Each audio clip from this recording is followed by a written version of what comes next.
So I've been sharing color grading tutorials on this channel for almost 2 years, and I recently realized that I've mostly focused on more complex and potentially confusing topics. But DaVinci Resolve is actually a software that appeals to people at every skill level, and once you build a solid foundation, it's hard to ever go back to another editing software. So today I'm here with a tutorial made entirely for beginners. I'm going to walk you through the most essential panels on the DaVinci Resolve's color page and show you exactly what each part of the interface does. But there might be sections that feel confusing or moments where I move a bit too fast, so I recommend coming back to this video whenever you need a refresher.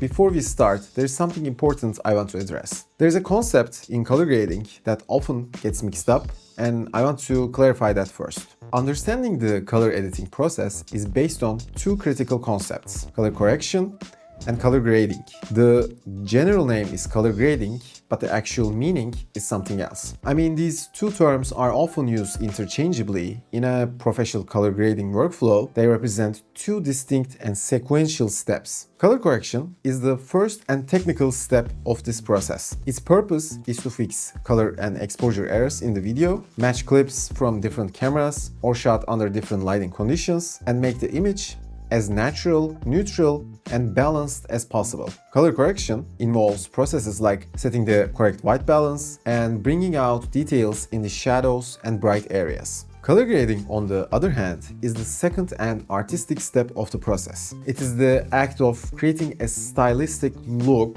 that defines the mood and the aesthetic of the scene on top of a color-corrected neutral image. The purpose of this step is to visually enhance the storytelling. If that makes sense, we can begin our tour on the color page. When you first open the DaVinci Resolve color page, the screen is filled with numerous panels and controls. I know it looks intimidating, but actually this interface is logically divided into 5 main areas. In the top left is the gallery and LUTs area. These are used for saving color grades and accessing pre-made color profiles, such as LUTs and film looks within DaVinci Resolve. There is a viewer right on the center, the main preview window where the clip you are working on is displayed. Next to that, there is the node editor where color operations are organized like a flowchart. The bottom center contains all the control palettes with the primary and secondary tools used for color editing. Finally, in the bottom right, you will find the scopes for objectively analyzing image data and the keyframes panel for animating color settings over time. Alright, the panels at the top of the screen and the controls above the viewer house critical functions. In the top left corner, the gallery acts as a memory bank for saving and reusing the color looks you create. The gallery button opens and closes this panel. A still is a snapshot of a clip at a specific moment, containing the image and all the color settings applied up to that point. You can save a still by right-clicking on the viewer and select Grab Still. These can be used to copy settings to other clips. If you hover your mouse over a still, you can preview its effect on the viewer. There is also a Power Grades tab that makes these saved stills available across all projects in the same database. The LUTs button lists all the LUTs, which are preset files for quickly applying a specific color transformation or style. And you can also find built-in DaVinci Resolve film looks in this menu. The viewer is your main workspace where you instantly see the result of every change. It includes standard playback controls, a timecode display, and a zoom control. The toolbar above it offers powerful tools for analysis and comparison. The eye-shaped icon for bypass color grades is one of the most important tools for beginners. When you click, it temporarily disables all color adjustments on the current clip and shows its original state. This allows you to quickly compare the before and after of your changes. The magic wand icon activates highlight mode. When you make a selection with tools like the qualifier or a power window, this mode shows the selected area in full color while turning unselected areas in grayscale, which is critical for checking the accuracy of your mask. Image wipe and split screen are used for comparing different images to ensure color consistency. Split screen allows you to view different clips as full frames on the screen at the same time, which is useful for evaluating the overall color harmony of a scene. There are also different viewer modes that give you more space by hiding other panels. Cinema Viewer provides a full screen preview, Enhanced Viewer hides the side panels, and Full Page Viewer hides the control palettes below.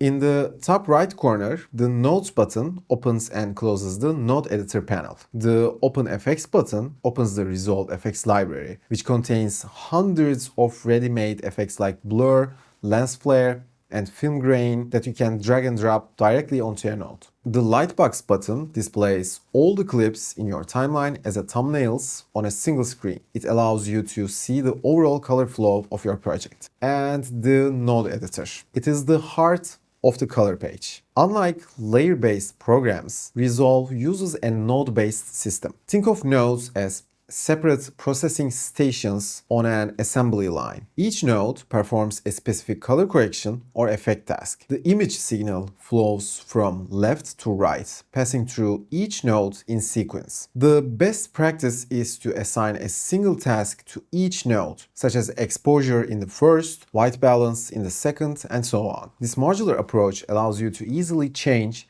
disable, or reorder any step you want. Okay, there are several basic node types. The serial node is the most common, connecting nodes in a linear chain. The shortcut is Alt-S or Option-S. The parallel node creates multiple nodes fed from the same source, with their results combined equally. This is ideal for making multiple secondary corrections that shouldn't affect each other. The shortcut is Alt-P or Option-P. Next, we have the layer node. The layer node is similar to the parallel node, but works like layers in Photoshop, and it offers a hierarchy and blending modes. The outside node automatically affects the inverse of a selection made in the previous node. For example, if you draw a power window on a face, an outside node will affect everything outside the face. The shortcut is Alt-O or Option-O. Just below the viewer is the Clips and Timeline panel for navigating your project. The Clips button displays all the clips as a horizontal strip of thumbnails for quick navigation. The Timeline button shows the clips as a layered timeline, similar to the Edit page. This panel is also an organizational tool. By assigning flags or color codes to your clips on the Edit page, you can filter which clips are visible here so you can apply the same color settings to a group of clips in a batch. The palettes in the bottom center of the screen are the main control center. Primary correction tools are used to make broad, fundamental adjustments that affect the entire image. The Camera Raw palette is active only for raw video formats and allows you to non-destructively change fundamental sensor data like exposure and white balance. Next to that, there is the Color Match tool. It is lifesaver if a color chart was used during shooting. It analyzes the reference colors on the chart and automatically corrects the clip's colors and white balance with a single click. The primaries color wheels are the most fundamental and frequently used tool in Resolve's color page. These four wheels control both the color balance and brightness of different tonal ranges. Lift controls the darkest areas, the shadows. Gamma controls the midtones, where critical details like skin tones usually reside. Gain controls the brightest areas, the highlights. Offset, unlike other three, affects the entire image as a whole and is used for correcting a general color cast or adjusting overall exposure. The primaries bars are an alternative to the color wheels. It offers a more analytical approach by allowing you to control red, green, blue, and luminance channels with separate sliders. The log wheels have sharp adjustable boundaries between shadow, midtone, and highlight regions, and this one allows you to adjust one region with almost no effect to the others. Okay, other sliders on the primaries panel provide quick and effective adjustments. Contrast and pivot works together to control the punchiness, the contrast level of the image. Temperature and tint are used to quickly correct the white balance. Mid detail enhances the perception of sharpness in the midtones. Color boost intelligently increases the vibrancy of only the dull and less saturated colors. Shadows and highlights are used to recover details in the darkest and brightest areas. Saturation controls the overall intensity of all colors, and hue rotates all the colors in the image around the color wheel. Alright, I hope there hasn't been any confusion so far. Let's continue with secondary grading tools. Secondary correction tools allows you to make precise adjustments by targeting only a specific color, brightness level, or area of the image. The curves are one of the most powerful and flexible tools on the color page. Custom curves is for controlling the red, green, blue, and luminance channels separately. The most common use is to give the graph a slight S shape to increase the contrast. The other 6 curves work on the logic of change one property based on another property. For example, hue versus hue allows you to select a specific color and turn it into another color. Hue versus saturation lets you increase or decrease the saturation of a specific color. After that, we have the qualifier tool. It is used to digitally select a part of the image based on its color, saturation, and brightness. You can select a color with the eyedropper tool and create a mask that affects only that color. Next, we have the Power Windows panel. This allows you to manually mask a specific area of the image with geometric shapes or freehand drawing. For example, you can draw a circular window around a person's face to brighten only that area. The Tracker palette allows a mask created with Power Windows to automatically follow a moving object or the camera's movement in the video.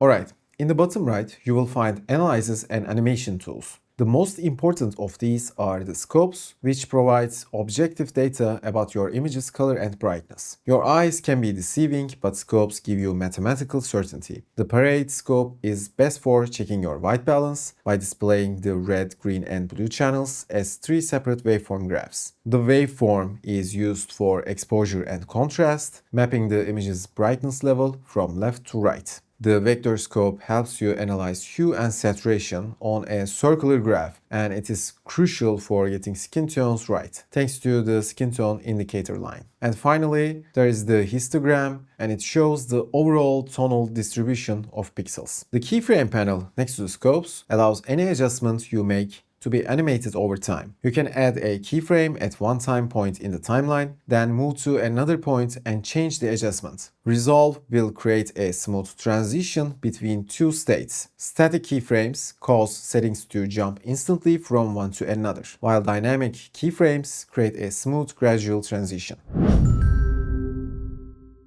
Alright guys, up to this point we've gone through most of the panels and tools in the interface in detail. There are still some very useful tools I haven't mentioned, like the RGB mixer or the color slice tool, but I have already covered them in some of my older tutorials. You can check those out, or you can find more detailed information about these tools on Blackmagic's website. I recommend trying every tool you see here one by one. Once you understand what each tool does, you will start combining them, and I think that's where the real difference shows up. If you have any questions, please feel free to leave a comment, and if you would like to support me, you can like the video and subscribe to my channel. Thank you so much for watching, and I will see you in the next video. Until then, take care.